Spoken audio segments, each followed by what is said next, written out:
Good morning and welcome to Sports Central, brought to you live and exclusive on Spectrum Television, all the way from the beautiful hills of Ibiakoren in Gotun State, Akwa Ibom. My name is Mfoniti and I'm quite excited to be back on your screens, and today is a very exciting day. Weekend is almost here. You can almost smell it, can feel it in the air. And we're talking about lots of exciting stories in the world of sports. We're talking about fencing, we're talking about tennis at the Monte Carlo Masters. Yesterday, Valentin Vatorot made history as he became the youngest player to reach the third round since 2005, when the man Richard Gasquet as well as Rafael Nadal did it.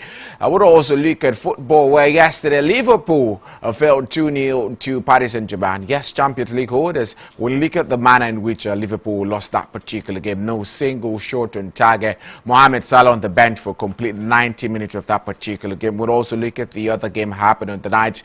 Atletico Madrid happened to beat Barcelona at the Spotify Camp Nou just yesterday. 2 goals to lead ended.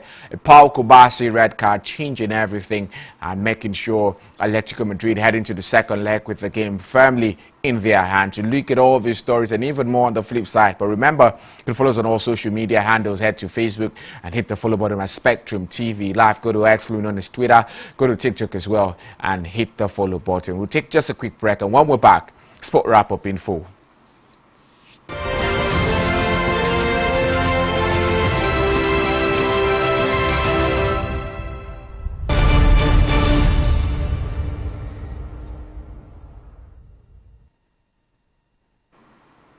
We'll start with local stories, where the president of the Nigerian Fencing Federation, Adeyinka Samuel, has said the country will host the unique 2026 Commonwealth Fencing Championships as the first sub-Saharan nation to stage the tournament.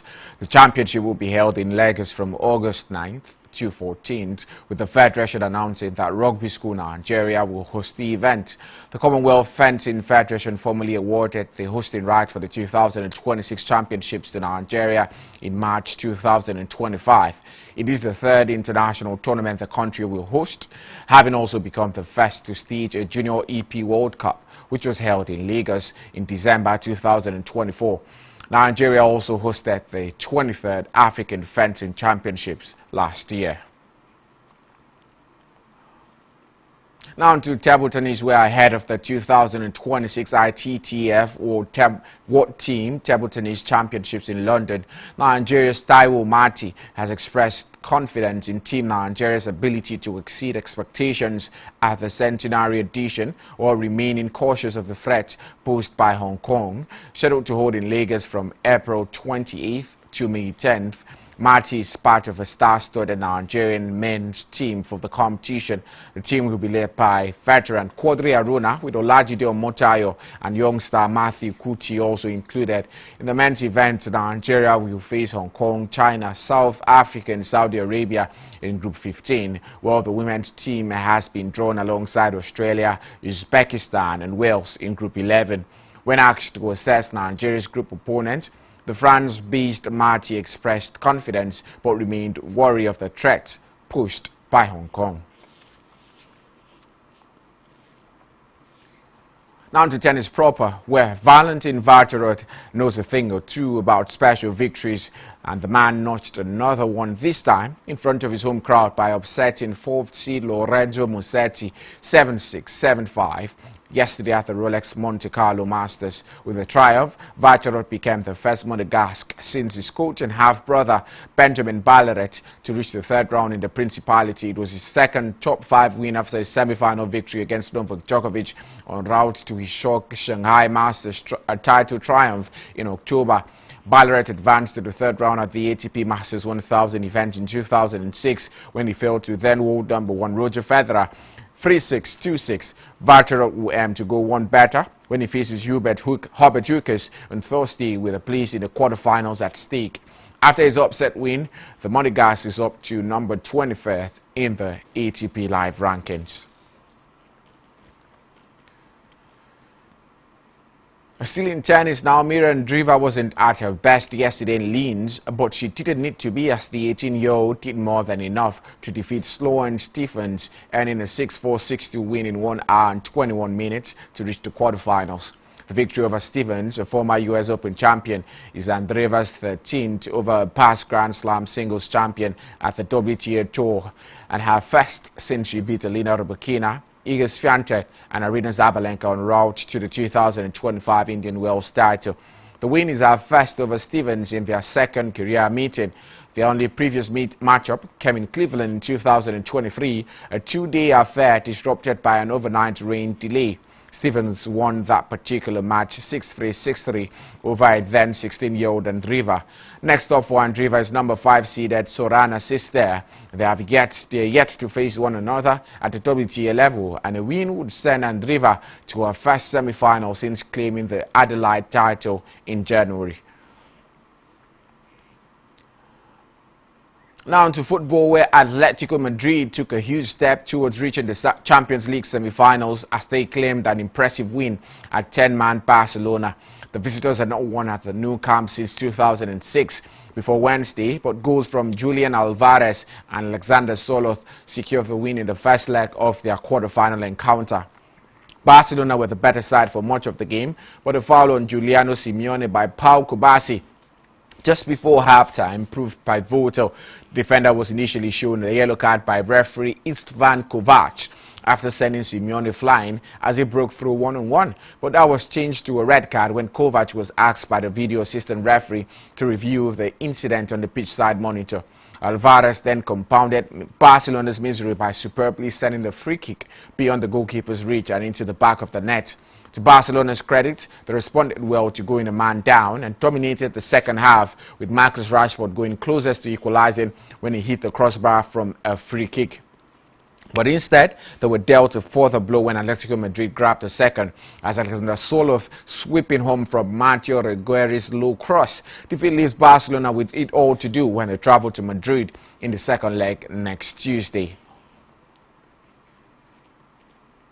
And that's all we have for you on Sport Wrap-Up this morning, but we'll just take a quick break, and when we're back, it's going to be an exciting conversation about all the stories we have for you today. Don't go anywhere.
An excellent morning to be back on your screens to look at sport activities all across the globe.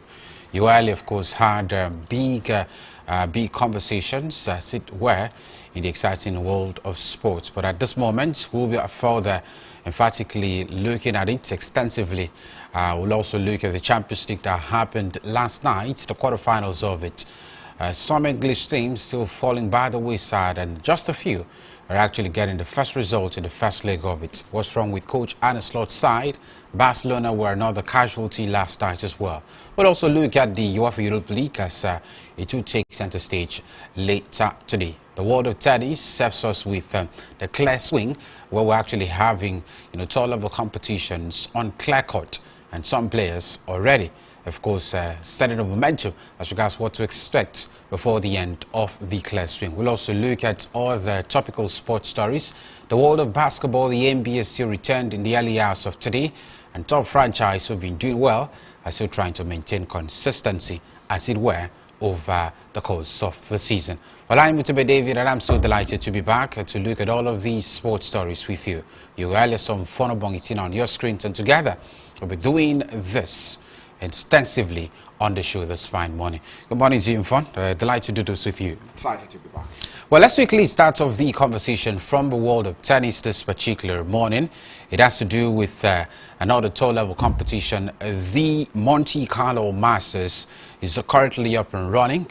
Some players were in action yesterday, and Valentin Vacherot defeated fourth-seeded Lorenzo Musetti 7-6, 7-5 to reach the round of 16 rather, at the 2026 Monte Carlo Masters. Well, Vacherot became the first, Monegasque since his coach Benjamin Belleret in 2006 to advance to the third round of the Monte Carlo tournament. So that's quite, of course, a good win for the man, Valentin Vacherot. But let's, of course, look at another man who also made headlines yesterday. And I'm talking about current world number 3, Alexander Zverev, rallying from 2-5, battling past Garin in the Monte Carlo is another conversation. Well, the man got the back to Chilean qualifier Christian Garin 4-6, 6-4 in this particular competition. Competing on clay for the first time this year, Alexander Zverev is also looking forward to do something very handy for himself. Well, many will still say it's still the early part of the Monte Carlo Masters, but then many would also look at the very fact that some players already exiting the tournament by not so big names, but Alexander Zverev, being the current world number 3, doing quite well. Many will look at the quality of opponents and say it's a qualifier. But then we're looking at the future now. This could also set the momentum for what to expect before the end of the tournament. Can we actually see Alexander Zverev in that picture of being, of course, one of the top contenders for the Paris Masters, the Rolex Shanghai Masters, rather? Oh, definitely. I think for Alexander Zverev is yet to win a particular championship this year. He's always picking all those ones where we don't have top names like Carlos Alcaraz and Jannik Sinner. Unfortunately for him, we've got both of them in this particular one. I think we're looking forward to getting more to their name. Look at Jannik Sinner has done so well already for himself. I think he's just looking forward to add more. Carlos Alcaraz himself as well. This is the swing of the year where he starts, getting to enjoy even more success. Talking about the clear swing. So for Alexander Zverev, it's going to be an uphill battle for him, but not impossible. At this stage, I think we should start talking about Alexander Zverev as a very top competitor, but it's not been so for the man. He's older than the likes of Jannik Sinner and Carlos Alcaraz, but he's always finding a way to fall to either of those superstars. But the good thing is that you barely hear there's an upset for Alexander Zverev. He's always either beaten by Jannik Sinner or Carlos Alcaraz. So definitely I expect him to go as far as possible in this competition. When he gets to face either of those top 2 in the world, that's where we'll get to know if the man has got what it takes to finally win something when you've got the likes of Carlos Alcaraz in it. Well, of course, still talking about the Monte Carlo Masters, for Fonseca became the youngest man to reach the third round in Monte Carlo since Rafael Nadal, the man is 19 years of age.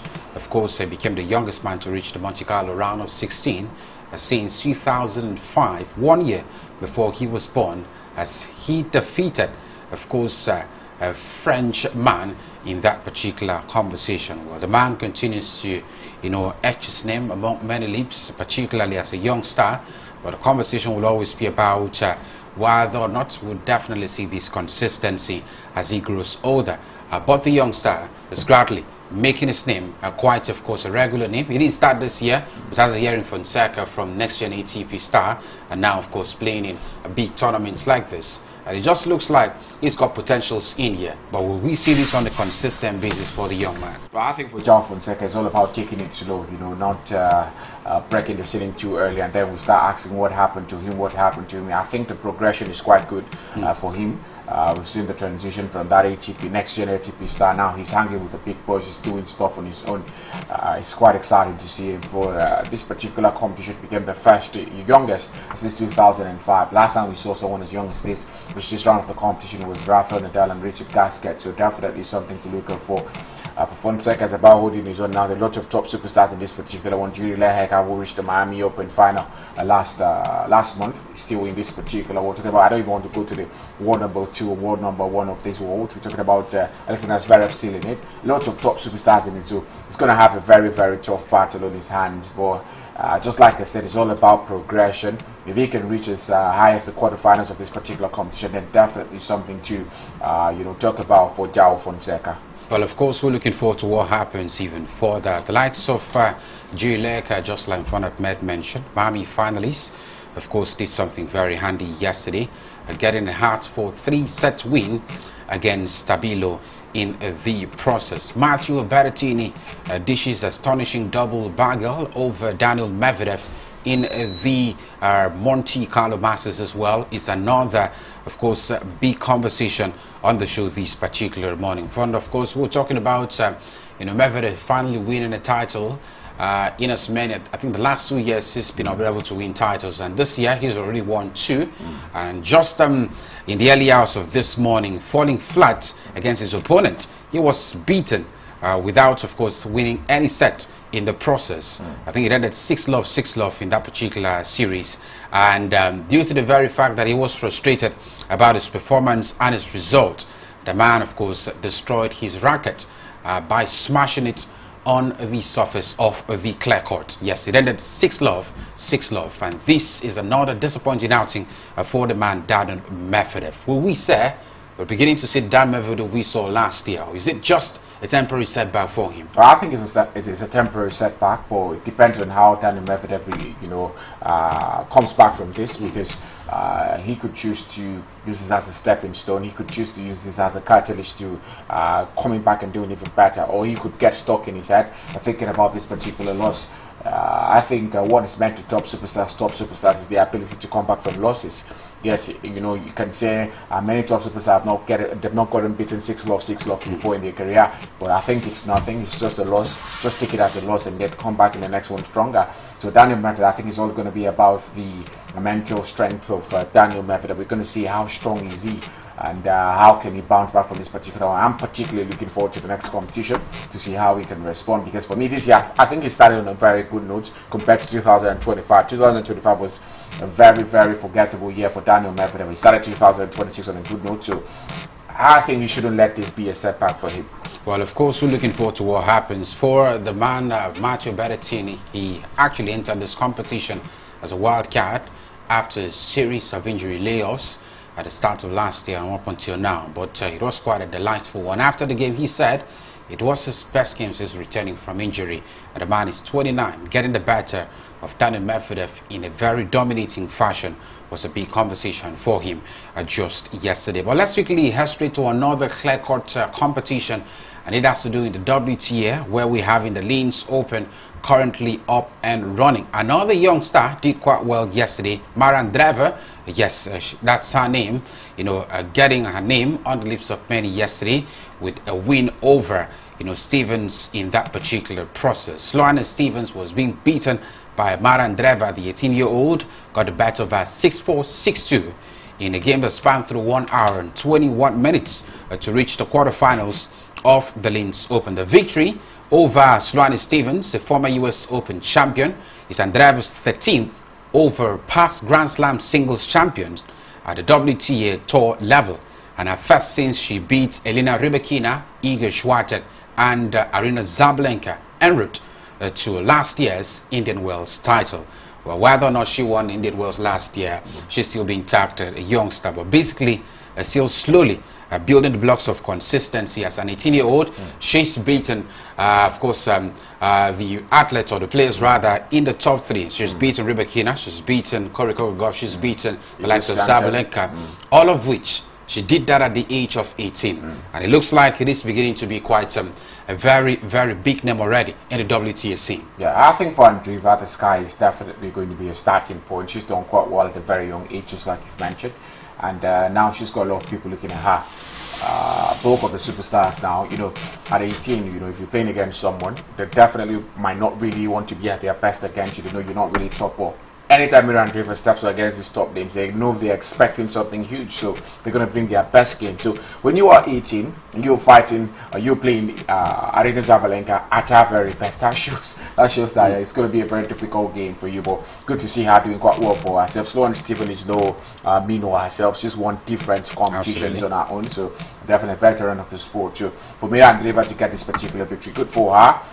The last time she reached the semi-final of the competition in 2026 was at Adelaide in January, or in April. Some would say it might not really be good for her, but she's an 18 year. She's a youngster.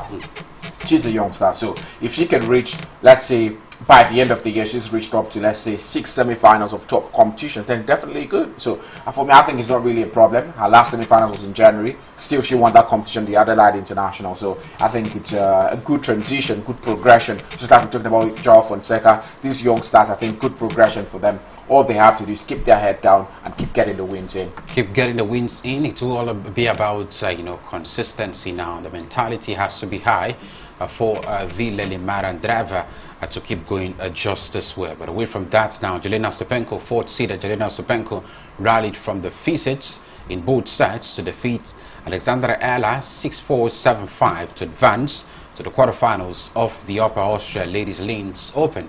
She will face Romania's Elena Gabriela Rus for sports in the semi-finals in that particular series. So former champion Potapova also won first match in Linz as an Austrian. Of course, she's also one of the home favorites in this particular tournament. And just like everyone would say, home favorite usually some will somehow have the advantage because they've got the backing of the home, you know, fans in that particular stadium. But we'll switch gears now and look at the world of basketball this particular morning with franchises who've been doing well, still maintaining some level of consistency. One of such, arguably the best of this particular season, the Oklahoma City Thunder. They were 1-2 winners over the LA Clippers, who ended the game with 110 points. And this certainly means the Thunders, of course, have clinched NBA's best regular season record with that victory over the Clippers this particular morning. Well, over time this particular season, we've talked about how good the OKC, the defending champions of the NBA, have been. With 64 wins and 16 losses for the season.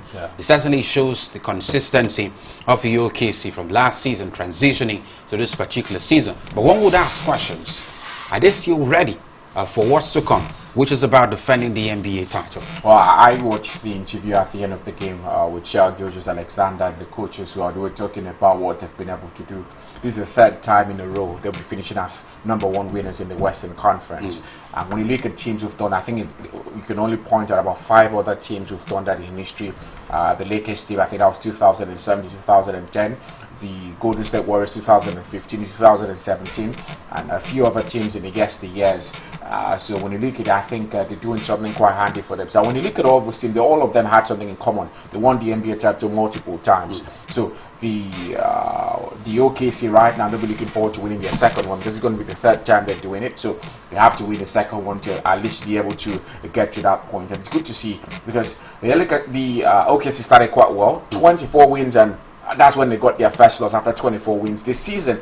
And everyone started asking the question what's going to happen. In December, they went 6 wins and 6 losses. It was very, very tumultuous for them. Shai Gilgeous-Alexander getting injured during that period. Then it started January, you know, the new year and all of that. They got 3 losses to the San Antonio Spurs in the space of 12 games. People started asking questions. Is this the beginning of the end for the OKC? But what has caught my mind has been the ability to bounce back. they've faced a lot of problems. They've had Jalen Williams out for a humongous amount of period. They've had Shelby Alexander out for a long period. But what happens with these OKC sides is they stick together as a unit. They always come back blazing. It's not very easy to finish as Western Conference leaders for 3 times in a row, but they've done it. I have to give it up for them, and I think they deserve everything they're getting at them, and they deserve all the accolades. Shelby Alexander being the focal point of that particular team. He's been the fulcrum of this team, and I have to give it to the man. He deserves to be even the MVP for another record season. So for the OKC, I think the question now is who can stop the OKC in the playoffs. We'll get to see that in the coming days. Well, of course, mentality quite high. #1 overall seed in the NBA regular season. It speaks volume of the Oklahoma City Thunder's formed this particular season. But away from that, and Nikola Jokic had his 34 triple-double as the Denver Nuggets defeated the Memphis Grizzlies 136 points to 119 points. Donovan Mitchell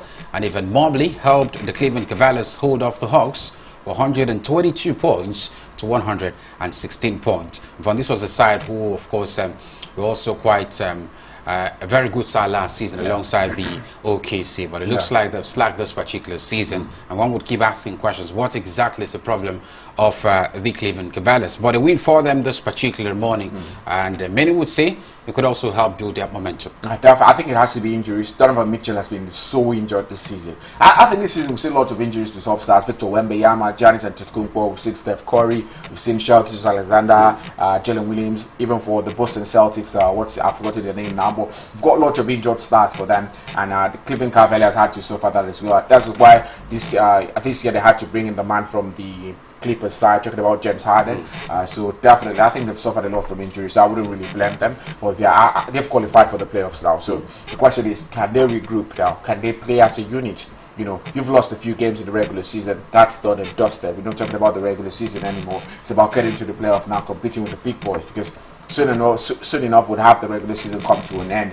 So for the Cleveland Cavaliers, I think they should put their woes behind them. It's time to look forward to the future. It's time to look ahead. What's in front of us? What people we're going to be facing? What teams we're going to be facing again? So definitely for me, the Cleveland Cavaliers, a very poor season compared to what they did last season, but they still have a chance at glory. Still a chance at glory for the Cleveland Cavaliers. Away from that, another side who, to a large extent, arguably would be another good side this season will be, of course, the San Antonio Spurs. Yeah, they were able to get the bat of the Portland Trail Blazers, with Darren Fox scoring 25 points to lead short-handed Spurs past the Trail Blazers 112 points to 101 points. It also ended.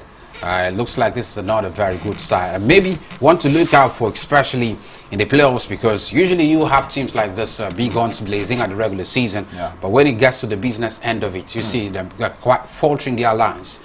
But at the moment, with the way the Spurs are going, one would look at of course, the Oklahoma City Thunders and look at the Spurs and think maybe they are rivals for who wins the NBA title. Definitely, and the good thing is that from the same conference, so it's likely that we might not see them face each other till towards the end of the playoffs. So I'm very excited to see that particular game. I think the most important thing for the Spurs have been coping without Victor Wembanyama. He was not part of this game, and they were able to get the victory. Darren Fox being the man in charge for them, getting that victory, 25 points, just like you said.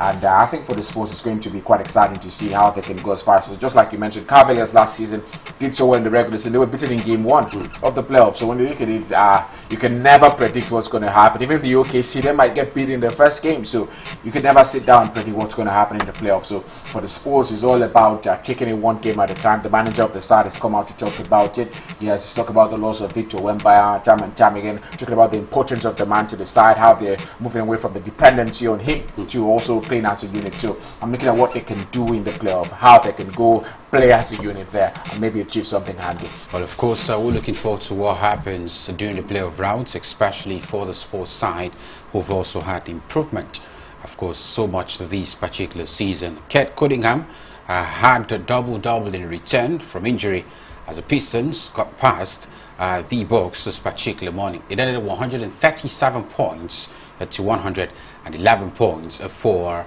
the Pistons.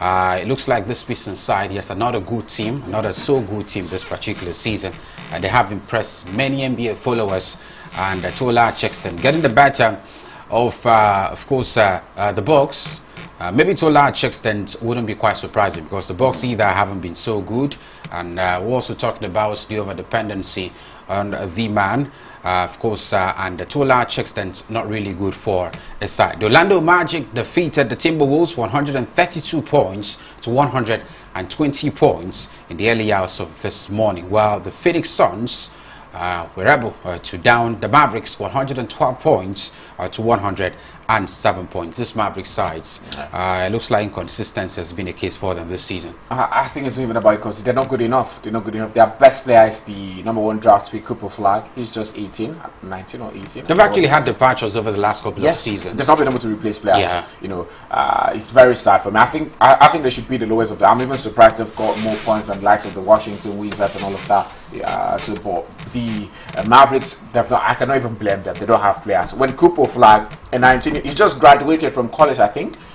Yeah, he just graduated from college. So when you look at it, when such a player is your best player, come on, you need to do business in the summer. Well, of course, it has to be with trading deals. Does it go in your favor? The quality of players shown in your franchise would also in turn determine the future of the franchise in the big seasons and long seasons like this.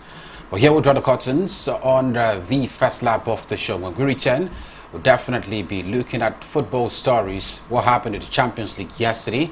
What's the NFF talking about? The Super Falcons and other stories in the exciting world of football. Do stay with us. We'll be right back after the short break.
Welcome back. It is still Sports Central. Quickly, let's head straight to the ever exciting world of football. Starting off the conversation from the national team of Super Falcons, where we hear that Cape Verde, as early yesterday it was announced that Cape Verde will be taking on the Super Falcons of Nigeria in an international friendly match in preparations ahead of the start of the WAFCON. But we hear Cape Verde pulled out of that scheduled international friendly against Nigeria's Super Falcons. So the two matches were actually scheduled to take place in April 15 and April 18 at the Remo Star Stadium in Ikenne. So the NFF now are scrambling for a new opponent for the Super Falcons. So when they make that known as regards another national team, then we'll also let you know as well. The Cape Verde women's national team are qualifying for the WAFCON for the first time in their history.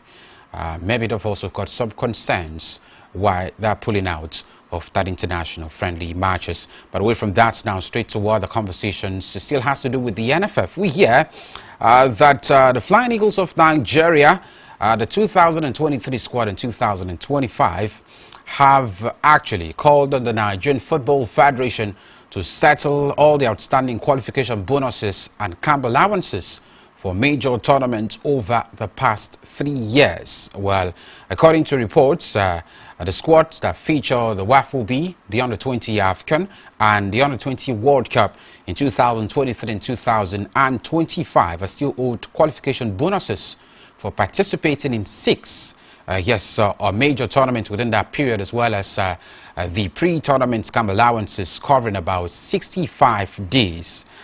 So I was still waiting for the NFF, to come out and, of course, explain to us why that's still being owned at the moment. Started off under the tutelage of Ladan Boso.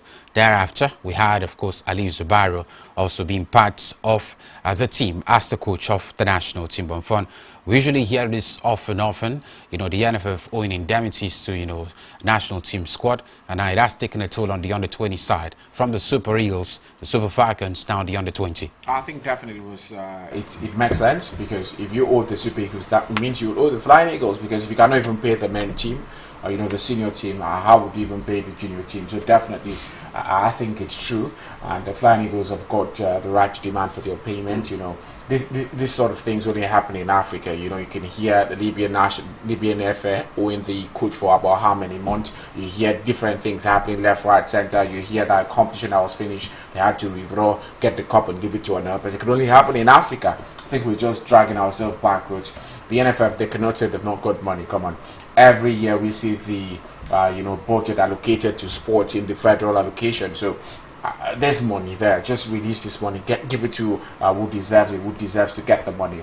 I just hope they can sort this issue out. It also shows why we're not really doing so well at 8th grade competition, because when coaches are being owed their indemnities, players are not being paid and all of that, what's the motivation to play? So that's just it. I just think we need to get to do the right thing, and then the right things will happen to us. Well, away from that, quickly, we just hope the NFF will react to this and pay them. We hear the allowances were set at $100 per day, while the bonus was actually, I think, about $5,000 for each player during that time. So we hope that the NFF responds as quick as possible. Away from that to the NNL, the Sporting Lagos had an outstanding game played yesterday at the Mobolaji Johnson Arena in Lagos. And guess what happened? It was quite a consequential battle, and Sporting Lagos moved closer to a return to the NPFL after they got the better of Calabar Rovers 1-0 at the Mobolaji Johnson Arena in Onikon in Lagos. And at the moment, if you look at that conference, they are 1 point better than Akwa United, Conference B table, and they've got 1 game before the end of the regular NNL season. And what this means now for Akwa United is the very fact that they have to win their last game away from home and hope that Sporting Lagos drops points in their last game as well in the NNL. If both sides wins in the last game, it means Sporting Lagos will be officially qualifying to the NPFL. A big blow for Akwa United at the moment. Definitely, I think it's quite sad, because we never even saw this coming. We're all celebrating Akwa United having topping the league with 4 or 5 points exactly, at some point. Yeah. I didn't even see this coming. I didn't even know what's happening. Until I heard Sporting Lagos has a game in hand, this, that. But I think the biggest problem has to be that game between Gospel Pabio and Akwa United. Dropping point that was not supposed to happen. I think Akwa United should be at that point, at this point where they should be able to get victories over teams that are below them. Gospel Pabio are currently 8, just 1 point above the relegation zone, 1 place above the relegation zone. I cannot comfortably beat them in a place that's also your home, and you're calling it an away match. It's your home as well. So I think that game is definitely going to be, the more time passes, the more the coach of the side and the players would also look at themselves and say we should have won that particular game. If they don't get it to, if they don't get to the NPFL, then they stay in the end and one more season, see if they can make that push to the NPFL next season. Well, the ambition of Akwa United was always coming back to the NPFL after being relegated last season. But if those ambitions are not matched this season, what goes to happen next season for the side? It's a question that, of course, the authorities will get to answer in no distant time. But let's quickly head straight now to the UEFA Champions League conversation, starting off with the game we saw in Spain, where Julian Alvarez, of course, told the party for Atletico Madrid. Diego Simeone's men were able to get the better of Barcelona in 2 unreplied goals. A red card shown to Pau Kibasi at some point in the game. It was a red card that led to Julian Alvarez's free kick, a very fine, well-taken free kick from the Argentine international. And of course, that really summed things up for Atletico Madrid. Alexander Sulu scored in the 70th minute. And after the game, Hansi Flick said the VAR was more focused on Barca than Atletico Madrid. Probably one of the reasons why his side, of course, lost yesterday. But this is Atletico Madrid's first win at the Estadio Camp Nou since 2006, and a big win for the side heading into the second leg of the quarterfinals. Oh, definitely. I think Atletico Madrid deserved the win yesterday. At the start of the game, Barcelona were all over them. Marcus Rashford was a man in form yesterday. Lamine Yamal was very quiet. Very, very, very strange game yesterday. It looks as if Marcus Rashford was Lamine Yamal. Lamine Yamal was Marcus Rashford. Had a very great game for himself. But it also shows the dependency on Rafinha. Just like that's why, a few seasons back when I said Rafinha deserved that Ballon d'Or spot ahead of Lamine Yamal. Barcelona have won 88% of their games with Rafinha, and they've lost a lot without the man. So when you look at it, it looks like without Rafinha they cannot get the job done. And yesterday proved that fact as well. But for Barcelona, this tie is not over. It's definitely not over. Barcelona can definitely score 2 goals at the Atletico Madrid Stadium, and it's just remaining to see if we can get that done at the end of it. Well, another game that actually caught the eyes of many was Paris Saint-Germain game against Liverpool at the Parc des Princes. Before the game, many said Arne Slot was sounding a lot more petty because he wasn't actually, of course, talking to the authorities regards what the Liverpool side could actually bring to the game at the Parc des Princes.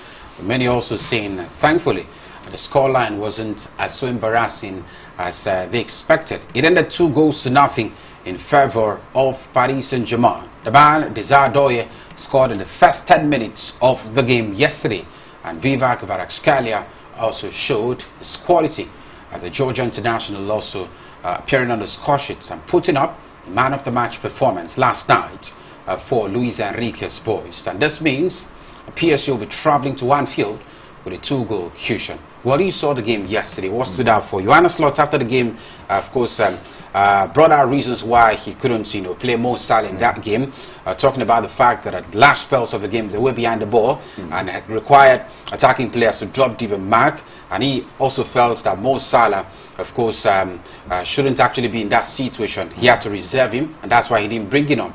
And that definitely tells you about the struggles of Liverpool.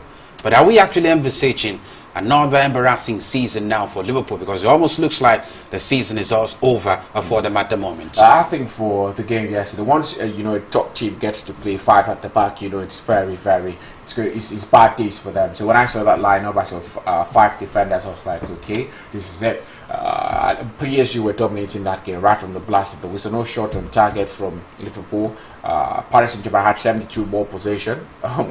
Everything was dominated by Paris Saint-Germain, so it was always going to end one side. I was even surprised that it ended 2 goals to 0. But I think that scoreline is quite respectful. It's a scoreline that can be overturned at Anfield. Do they have that quality now? That's the question. That's the question. Do they have the quality?